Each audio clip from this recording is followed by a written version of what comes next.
Hi everyone, I'm Courtney Wise, the author of Mom-Dentity, and I'm Sarah Noose, the author of Destined for Greatness. there's this idea out there that starting off small is really uncomfortable, and we understand that, but we're trying to make starting off small look cool. Mm-hmm. Yeah, don't we look cool? In our cool hats. Oh, in the earmuffs. Okay, so did you know that unimuffs? Yeah, not a good thing. I don't know, but apparently it's not what we said it was. We're moms. Like, we don't know people who think bad thoughts. What about them?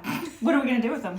I don't know. Anyway, so unimuffs apparently is a thing that is maybe sexual in nature. Yeah, but I don't know. I think Did they're I just cute make it little. awkward? I think they're cute little earmuffs. Hello, yes. hello. Yes. Okay, today we are going to discuss a chapter in my book that I don't love the title of. And I just loved it so much that my friend Amy yesterday texted me 3 ideas for this chapter. Now, this chapter is about our nanny who has been with us for almost 5 years. And we have given her lots of nicknames over the years.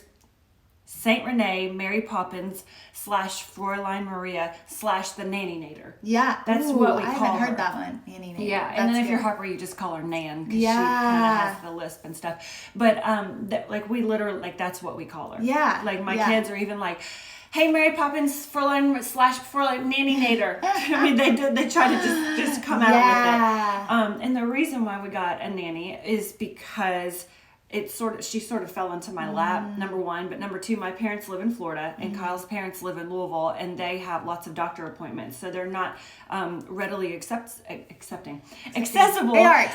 They're awesome.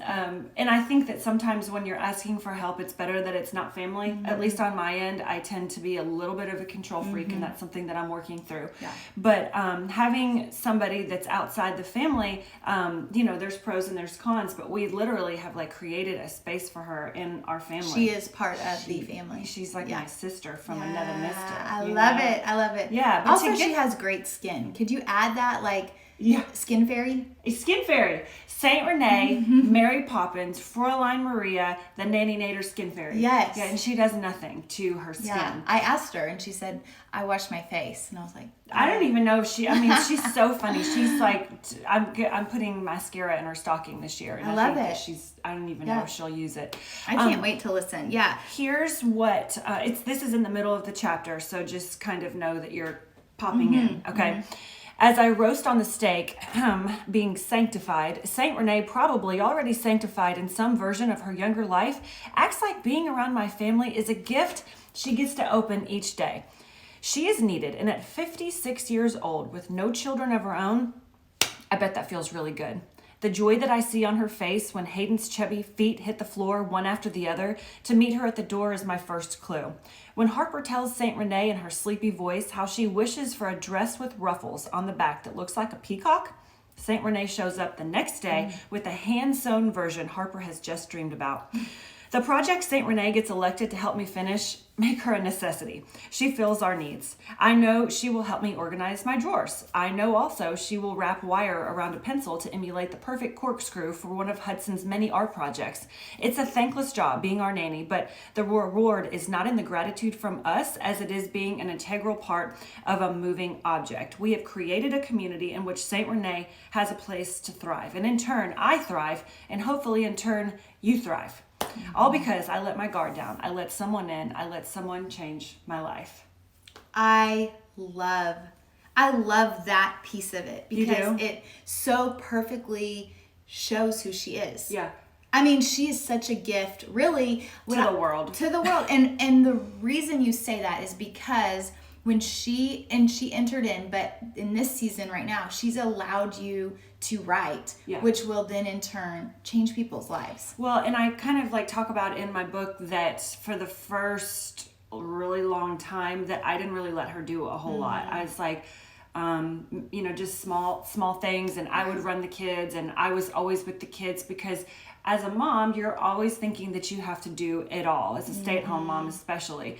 And I think that having Renee she just kept showing up, and she kept making sure, like she's very, very, very helpful. Yeah. She always, anywhere that she goes, her church, anything that she volunteers for, she's someone that just can. She has a servant heart. Like, yes, she has very, a servant very much. heart. And so you never have to be like, Renee, can you help me do this? I mean, she's already thought about it. She's already done it, and everything's. And I'm like, walk in. I'm like, I don't deserve you, you know. And so that's why I call her Mary Poppins. It's like she touches her nose or something, and it's like magic happens or whatever. Yeah. She's kind of an artist too, and so that always helps with some of our creative projects, which that's where you come in. So real fast, Sarah's family every single year. No, because I secretly don't like you. I know, and I secretly win all the time. Yeah, there's no secret about it. No, there's no secret. Actually, there's awards down the hallway if you'd like to go look. We have this thing at Briarwood Elementary where it's like book reading week, book fest week. What is it called? Book character parade. Yeah. If you were a winner, you would know because it says it on the plaque. We try to beat those nooses every year, and every year they win. And her dad and her mom help her out. Like they come in town, they say, when is book character parade? And they come in town, for book character parade. Whatever. People try to win, but the nooses have won. Lucy's won kinder through 4th grade. We know. Yes. I'm just... She's bragging. Yeah. But it's so funny because Renee is like this. Okay, so when, you have to understand Sarah's oldest has been there. So my youngest, we're new to this. Okay, so the first year when we were in kindergarten, we saw what a big deal it was. And poor Hudson, I think she was in like an Elsa dress. And I was like, okay. We know that next year that this is a thing. And Saint Renee was like, we have to start in November. We are going to win this thing. So I was like, okay. Yes. So last year, we really did start like before spring break, before everybody. And we can't talk about it. Like, you just kind of like, oh, your kid just shows up. Oh, yeah, we just kind of, it's not like, that's what we do. Yeah, you just throw it together and it ends up being amazing. And we spent hours. Can I just give my parents credit because I do nothing. I was actually, Adam and I were out of town. And we came back and they showed us everything. So you have your own version of Saint Renee. Yes, my parents come in and they're super creative and I'm not. So I want to be like that as a grandparent. I really want to be like that. And I say that to Renee a lot. I'm like, I want to do that. But right now in this season, we're doing all the raising of the children, and sometimes I lack creativity, or I spend it all on my book, or to be completely honest, I have the completely wrong vision. We did this book for Hudson for last year's parade, book character parade, and ours, like, she had an umbrella, and everything inside the umbrella was like this small. We realized that we got too intricate because when we showed up, we were like, see this, nooses? Boom! And she was like, oh, I can't even see what it is. I need a magnifying glass. And her kids have like balloons on them. And, we were a bag of jelly beans. Yeah. We were Cloudy with a Chance of Meatballs. Yes, you had an umbrella too, and Hudson thought that was Hank, wasn't it? No, it was Lola. Okay. Cloudy with a Chance of Meatballs. And they had meatballs hanging off the strings. It was awesome. It was so awesome. I forget what Hank was, but we were 3 for 3. Not that anybody's counting, but 3 for 3. So, well, I will tell you that our umbrella with the very small figures that nobody ever saw, nobody ever cared about, with like the Play-Doh that we rolled by hand and all this kind of stuff, is still in Hudson's room on top of like this piece of furniture. And so she sees it every day, and I think she's like, I'm gonna get it next year, Mom. But anyway, so Renee helps with stuff like that, and that's kind of like stuff that I'm not very good at. Renee, we call her Mary Poppins because she legit has like a bag full of stuff, and like sometimes there's really weird stuff in it. Pulls yarn, yarn wrapped in like owl feathers. What? Yeah. It's like an owl pellet. I don't even know. And she's like, but the thing is, like, I make fun of her, and I'm like, do you have to have this huge bag? And she just looks at me like, duh. And mind your own business. Yeah. Because in 10 minutes, somebody's crying in the back seat, and she's like, oh, wait, let me find something. And it's like, and so then, of course, I feel like the biggest jerk in the world because I'm like, I've just made fun of you, and I need everything. But I need everything in your bag. Yeah. But what I love about this chapter is you make getting help seem easy and okay, because I think as women, a lot of times, like I told you this story, that when we were living in Texas, my kids were in Mother's Day out, and I scheduled somebody to help me clean my house. I always say help me clean my house because I try to do it, but it's hard. Keep it together. But I scheduled her to come while my kids were gone, so my kids thought I did it. How twisted is that? I mean, it's not that I'm like looking at you thinking that you're crazy town or anything, but I understand that feeling. Although I've never, my Tricked kids your know. kids, Well, no, not about that. You know, but I didn't want my kids to think. Growing up, I didn't want them to think, oh, she'll just take care of it. I'll just leave it for the housekeeper. And so I wanted them. So I would say, like, I have been cleaning all day.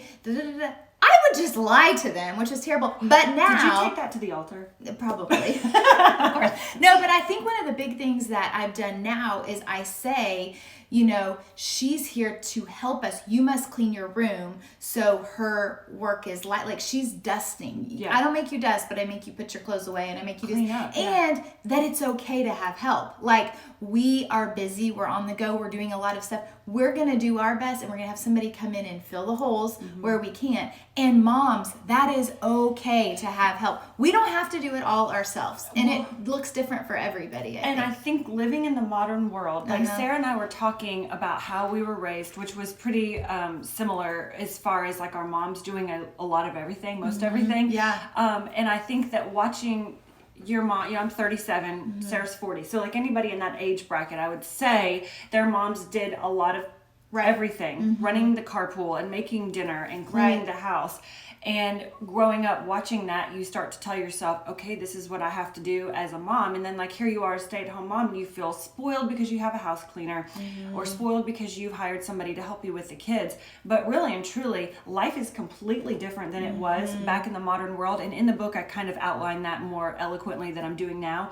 But I think that we have to change the way we tell ourselves that story. And I have to do it every day. Yeah. Every day I have to tell myself, like, A, I'm so lucky to have Saint Renee, Mary Poppins, Fräulein Maria, Nanny Nader, what did you say? Skin Fairy to help. But B, that like, it's okay. Like I'm constantly thinking in my mind, is she going to replace me as the mom? Yeah. No, I nursed them babies. I know. They came out of me. But you have, but I think it's just the dialect that we have to keep telling ourselves constantly. Too, because the world is changing and we are doing not so much more. Because I would say my mom did so much, but like this entrepreneurship. Yes, it's different. In the way that I actually describe it, kind of like a definition, if you will, but I said the demands on us far outstretch our reach.